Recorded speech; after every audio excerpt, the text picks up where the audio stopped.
Namo Shakyamuni Buddha. Dear all teachers and all sangha and all the audience, right now is Friday afternoon of the March 2025 retreat. It's also time for the Dharma discussion. Anybody right now have any questions for the method of Zen, or if you want to share your experience, feel free to discuss. Namo Shakyamuni Buddha.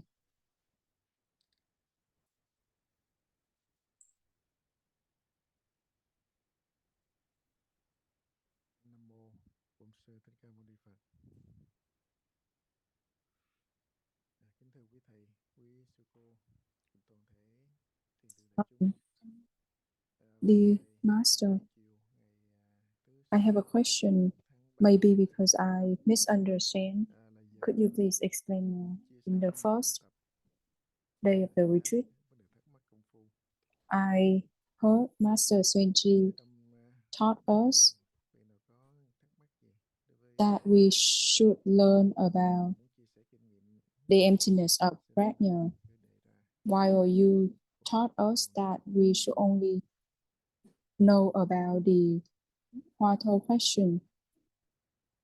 All of the knowledge that we learn, we even have to let go. So when Master Shenji taught us to learn about the interdependent condition and emptiness, is it that there's a conflict between the two teachings? Thank you. The Master said, so if you have complete belief in your mind, then you already practice the prajna. But if you don't have the belief in the mind, and then you go seeking out the learning, that the learning that doesn't follow the right principle of the prajna, just like the patriot said, you know, it's the same thing as a person with two heads. You know, that means you are too overwhelmed with too much knowledge. So for the situation where people don't have enough belief in the mind, and in order to help them strengthen their belief in the mind, that's why we encourage those people to seek out the learnings from the wise teachers to be clear on the principles of Buddhism. But for the people who already believe in the mind, or even for the one who haven't had the belief yet, but are able to learn from the teachings of the Buddha, the patriot.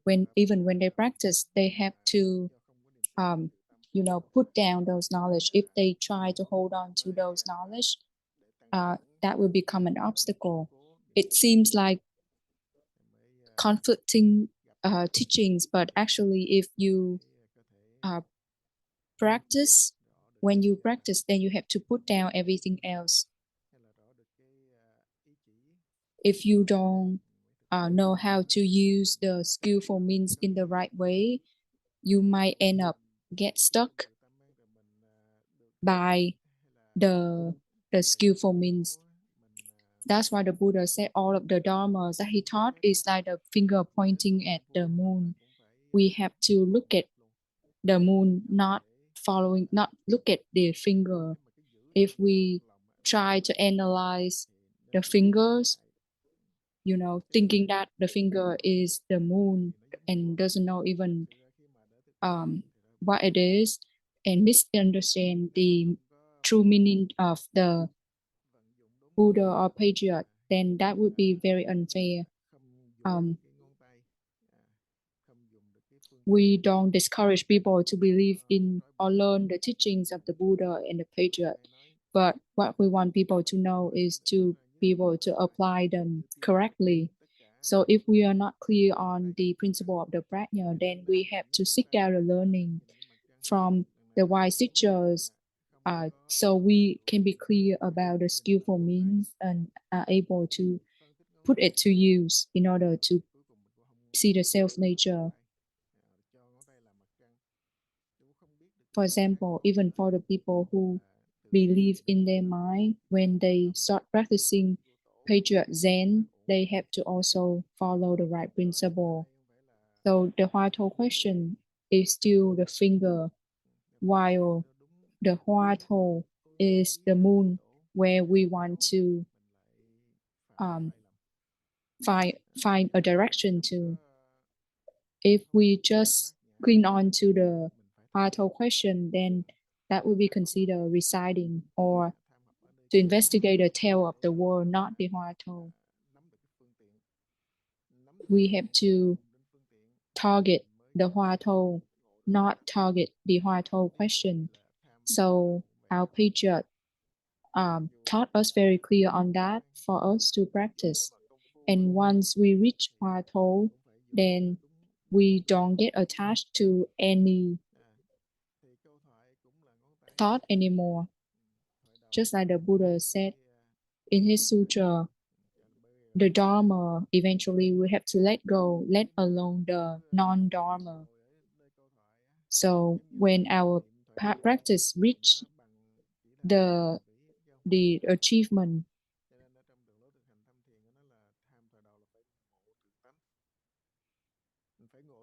when we say to rely on the prajna, rely on the non-attachment, rely on the emptiness, all of those terms is when we, like learn the teaching. When we go towards Hoa Thou, it also means to go towards prajna. Prajna is non-discrimination, non-abiding. That is the karmic cause of prajna. The karmic cause of prajna will lead to the karmic effect of prajna. That's why the patriot said, the cause is doubt, the result is enlightenment. But because we don't believe, we keep looking for the prajna that is considered already have a head, but one put on another head. The Buddha said, prajna, no prajna, is just the term of the prajna. So he used the principle of the three statements to help people overcome their obstacles. But a lot of people get stuck in those obstacles.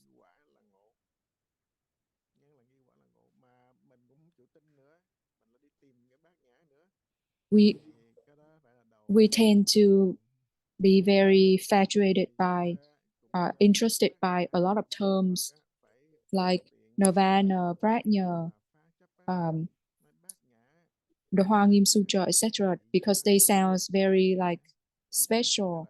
But when we talking about something that's very normal, very common, like a normal thing, then we seem to discriminate on that.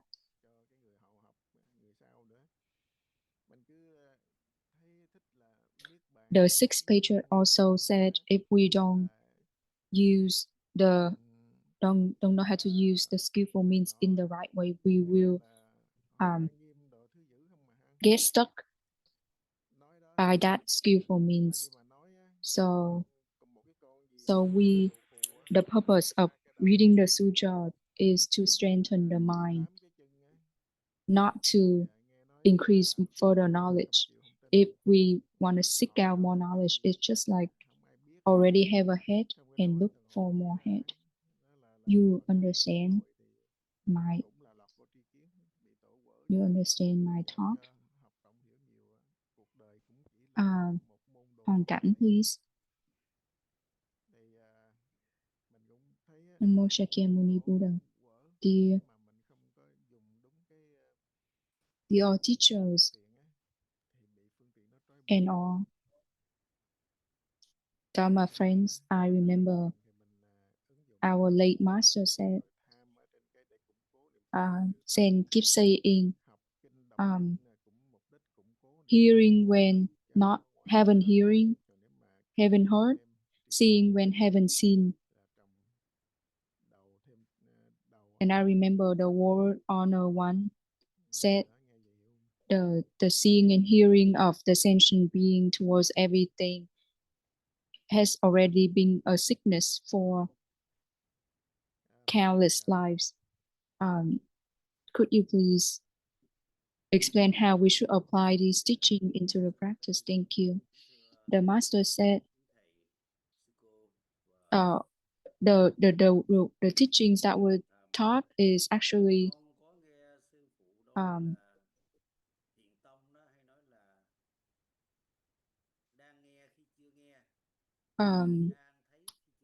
hearing all the time when haven't heard, seeing all the time when haven't seen. That was taught by the Buddha in the sutra. Master Đăng also said about Prajna.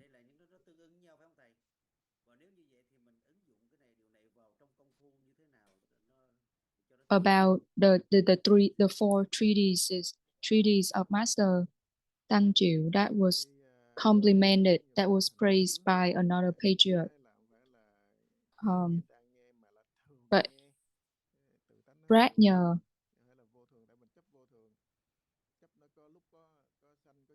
the Prajna doesn't own any knowledge, but actually know everything.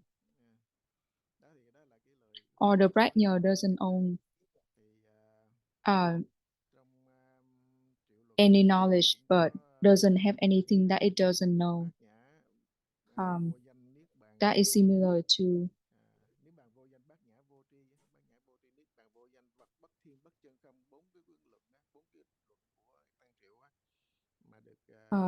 the hearing all the time should not be stuck in the duality subject-object, but we normally are in duality. And that's why our hearing and seeing become impermanent instead of the permanent hearing and seeing that we're talking about. Because of the sickness, that's why we talk about the health or the healthy state. But without the sickness, we don't even need to talk about the healthy state. So all of those are just the talk to counteract the other side,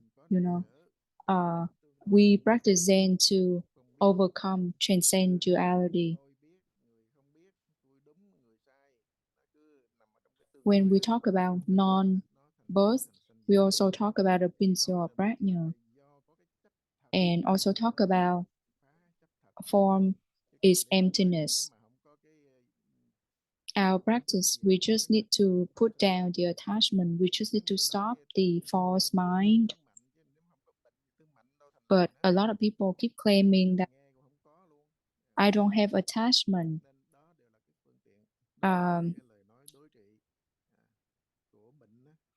They think they always thinking and differentiating, but they keep claiming that they don't have such.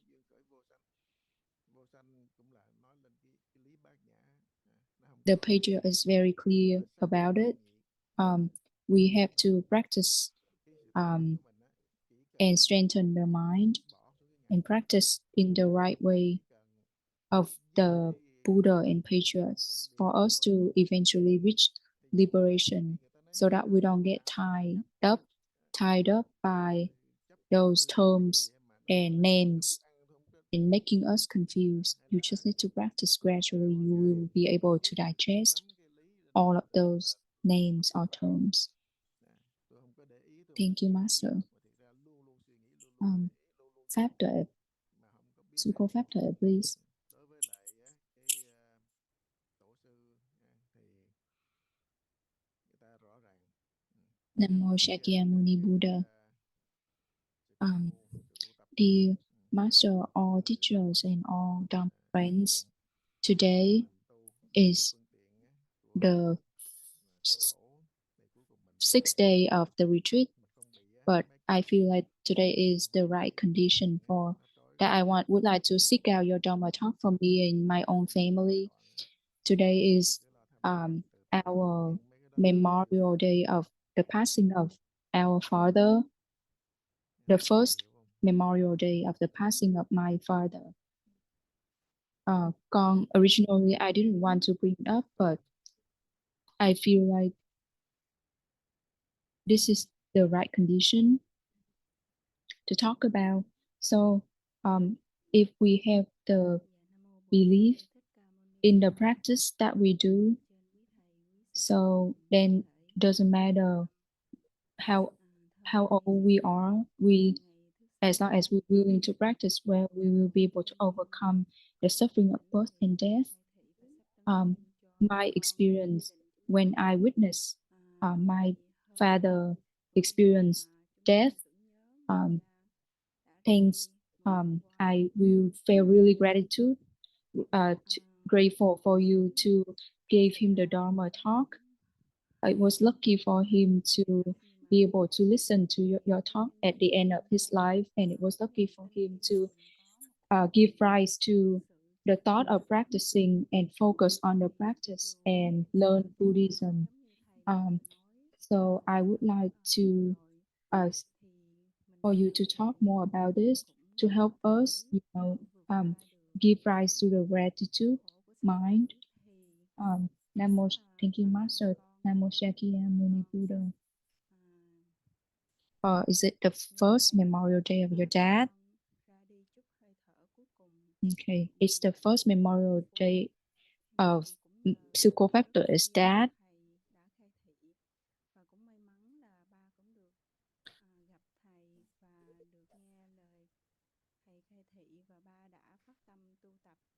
Maybe we haven't experienced the death yet, but when we see other people die, we know that one day we will have to go through that as well. A verse that Master Ji Thủ did is, when I witness the funeral, I feel very painful. Not just painful for the people who passed, but painful for me to have to experience that one day. So birth and death happens to everyone. We have to always look forward to the practice and look forward to the liberation. We cannot wait. Just like the Buddha said, a person's life is within a breath.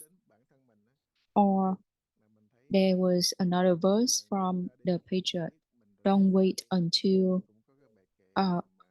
you reach the old age to start practicing. There's a lot of people pass away at a very young age. So we should not wait. When you give rise to the thought of practicing, then please put it into practice, even though there's a lot of distractions and challenges. Because the karmic obstacles is always there. The affliction obstacle, or the knowledge obstacle, or even afflictions, greed, anger, ignorance always delay our practice. But we are lucky to know about a method. Then we should rely on the three jewels to help us find a way to overcome all of the obstacle. So the external force is to rely on the three jewels, the wise teachers, but then it also requires your own internal effort. We have to overcome our own difficulties. We have to be diligent. Doesn't matter what the obstacles are, we have to always practice. To practice is to go against the bad habits. Most of the time we lose to our habits, like Master Lai said, in the morning we use hoa thô to brush our teeth and wash our face.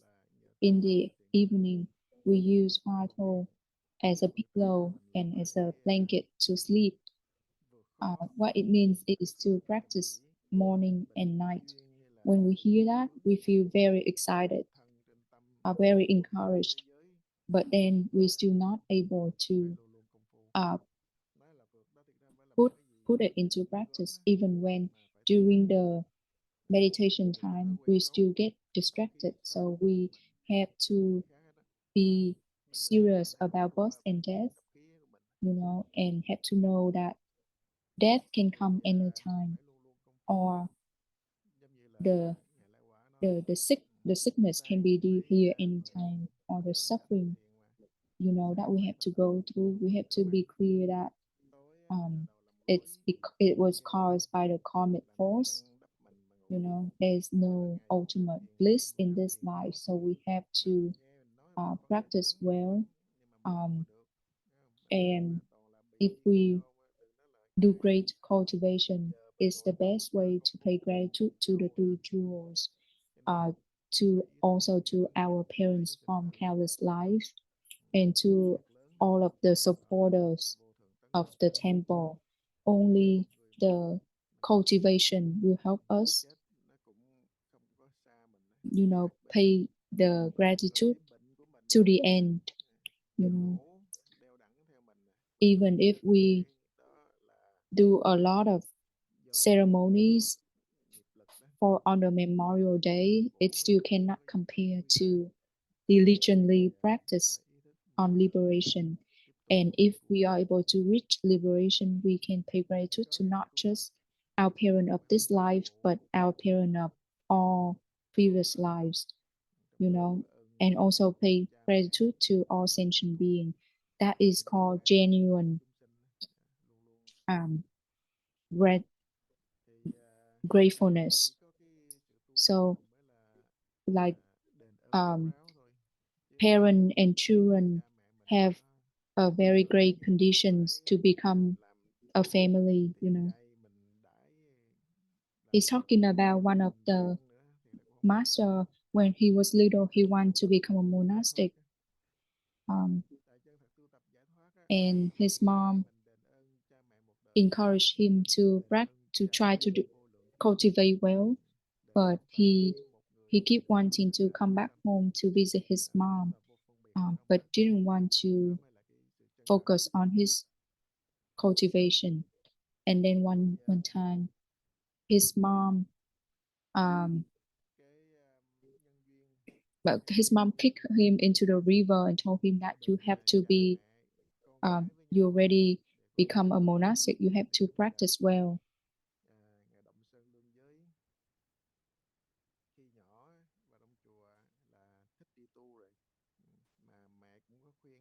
His mom is a very brave woman.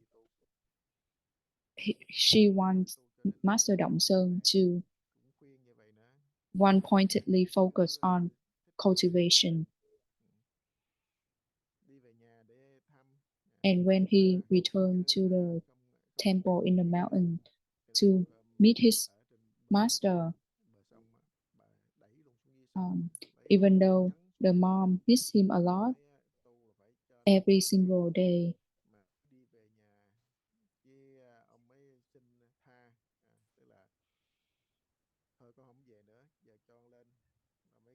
and the people who visit the temple in the mountain, they keep seeing the mom, keep looking forward to his son, and told the master, asked him, why didn't you come visit your mom? She's been waiting. The master know that his mom is waiting, and he wrote a letter saying, Right now, my dad already passed away. My mom is old. My brother is sick. And my younger brother is poor.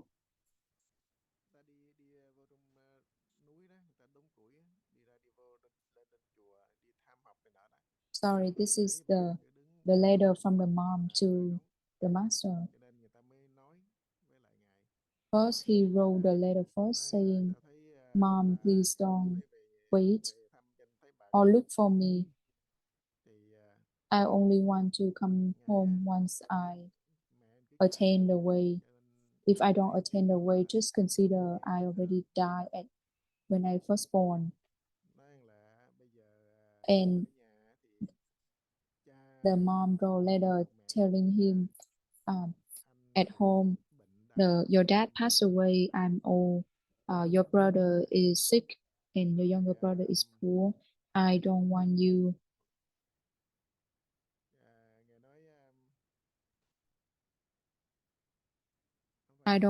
to have to pay reverence to me or pay filial piety to me. I want you to be like Master Một Kiền Liên. You have to attain the way first and then come back to save me. Just like Master Một Kiền Liên attained his way and then come back to save his mom. So you can see his mom has a great vow. First, she scolded him and not letting him come back home and encouraged him to have to go into the temple to practice. And later on, she even pushed him forward to cultivate further. And thanks to that mom, we have Master Đậm Sơn. Later on, Master wrote another letter saying,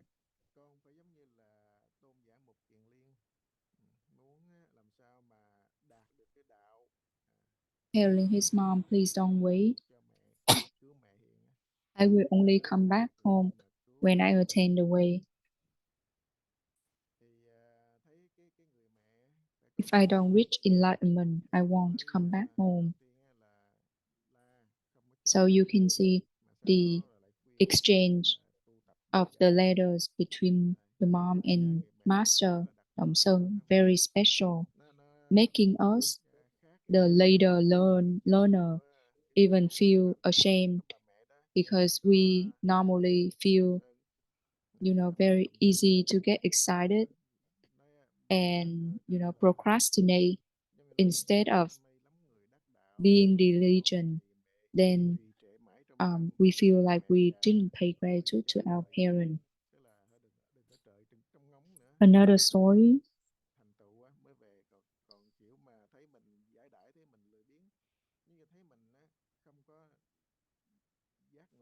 is about Master Hoàng Bá. We keep reminding about his story. So those are the stories of the patriots. We also have another Vietnamese patriot as well, but we was not clear on his history.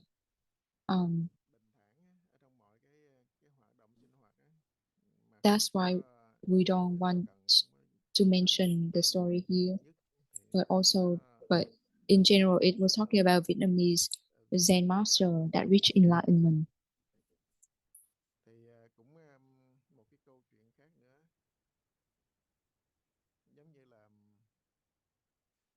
Master Hoàng Bá, when he was little, he also became a monastic and left home. His mom had to look for him for years, and she kept crying. That's why she turned blind, and then she created a tea shop next to the river, making a vow that any monastic come over, she will make tea and wash their feet.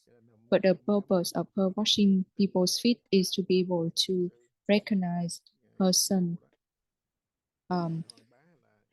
because she knows that her son has a mark on his a, a, a, a mark on his feet, and because she cannot see well, anymore. She hoped that she can find out who the son by washing the feet. One day, Master Hoàng Bá came and he recognized his mom, but he didn't want to let her know that he's here. And he refused to let her to wash his foot, and he left. At that time, the mother suspicious that this is her son, and she chased after him, and then he just got onto the boat. When she reached the river, she got tripped and fall into the river, and Master Hoàng Bá was not in time to save her, so she passed away. At that point, he feels so guilty and feel he commit um, the filial piety offense, and he vowed that if he doesn't reach enlightenment, then this offense is such a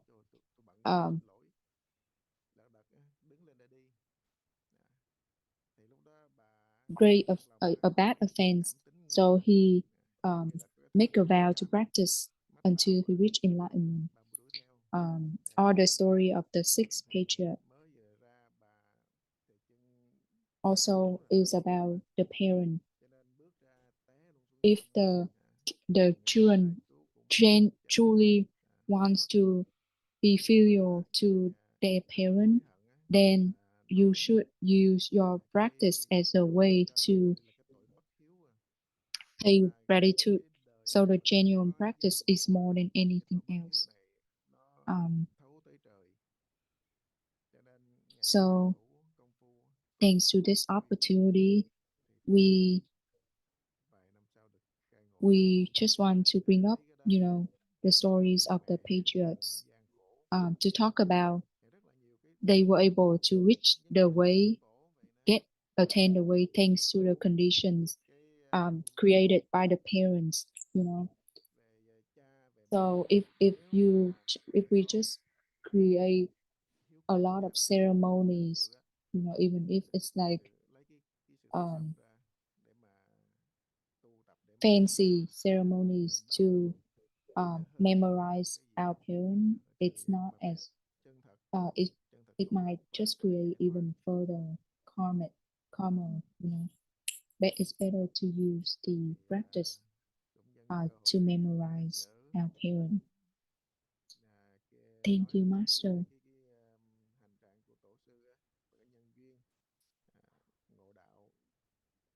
Miss Dom, please. Today is my last day here. I just felt like in the last meditation session, I feel like my practice was very strong. I'm not sure if I say this. You will say I get attached, but I feel like normally on the daily lives, I got distracted by a lot of other things in the family, but only when I sit down and do the practice here, I feel like it seemed to be very well. I'm not sure when I can reach the state where I can practice well every day. That is a very good mindset. Don't we of course we don't want to waste any moment in our life to practice. Even if we drink water, even if we work or eating, keep maintain the practice. If you're working during the day, after you finish your work, go back to the practice.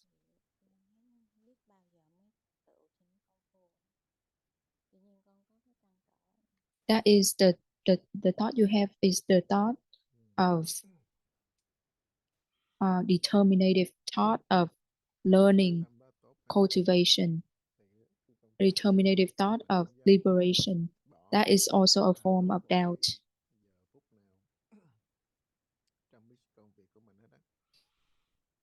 đi uống nước mình cũng công phu, trên đường mình cũng công phu, ăn cơm mình cũng công phu. We don't discriminate between any good, bad at all. We just on one direction, the direction to self-nature. That is also a form of doubt. We don't need to keep, emphasize on, we don't need to discriminating this or that. Just like contemplating prajna, we don't need to put the intention to contemplate a prajna. That wouldn't be correct.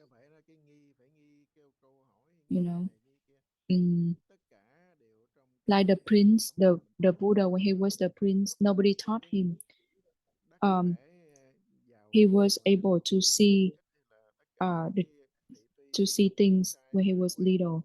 When he was 7 years old and go into the field with his dad, seeing that, the bird eat the worm and then another animal eat the bird, and he keeps seeing the bigger animal eat the smaller animal, and then he think about those events, or when he see the hunter kill the tiger, he keep, thinking about those situation, keep asking himself why is it such, and when he keep thinking about that, it lead him into the state of concentration. So when the king came and see him in such a very pure state, a very respectful state, even the king want to pay respect to him. Or when he play with Devadatta, Devadatta want to kill the bird, while the prince want to save the bird. They were fighting over one another and eventually have to bring the situation up to the assembly to figure out who should keep the bird. The prince Siddhartha and Devadatta keep, fighting non-stop. Eventually, they said, let the bird choose who to be his owner. Of course, the bird chose the prince. And the prince get to decide whether to save him, keep him, or set him free. So after all of those situations, the prince keep thinking, what is the happiness in this world? When he see the bird, the male bird and the female bird was a couple, that the female bird was killed by the hunter.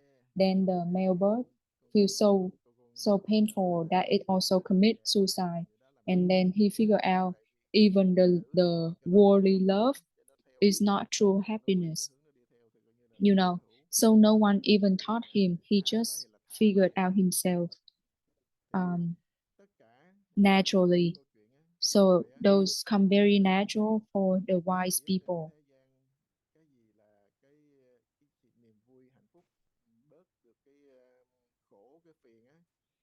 So we have to learn from the wise people, raise the mindset of cultivation, and learn from the teachings of the Buddha to know about impermanence, non-attachment, suffering, and event, so that it can lead us to the prajna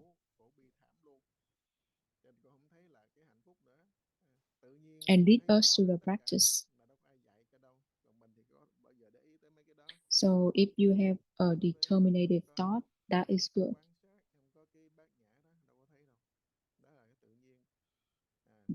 determinative mindset. When people feel determined, they don't know what to do. But for us, we have the principle to practice, then just raise the question and maintain the doubt. That is to contemplate rational. khổ, biết được vô ngã, thì mình mới hướng về cái bát nhã, tìm cái sự trăn trở trên cái You understand? mình á, thì đó là cái vận dụng của bát nhã đó, của sự tu tập đó. Thì có cái niệm thống thiết là tốt rồi đó.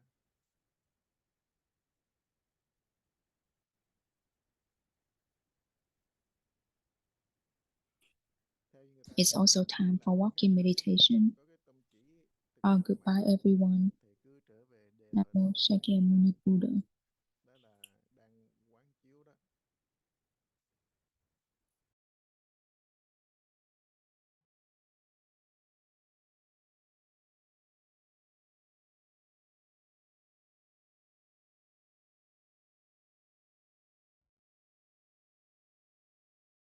Nói gì hiểu không?